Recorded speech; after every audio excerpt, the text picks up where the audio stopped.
So let's explore the zip function in Python. This is a useful tool for combining multiple iterables into tuples. So the zip function takes in iterables like lists, tuples, or strings and returns an iterator of tuples where the ith tuple contains the ith element from each of the input iterables.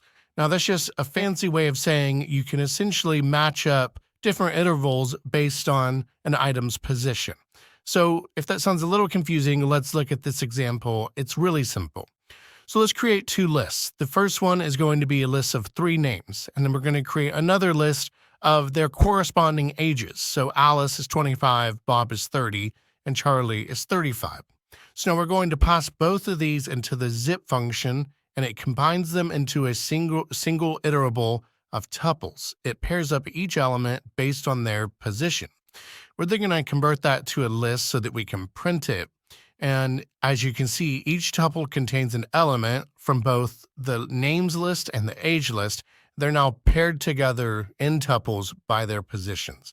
So the zip function is really great when you want to combine data from different sources. If you found this video helpful, please consider liking and subscribing and leave a comment letting me know what topic I should cover next.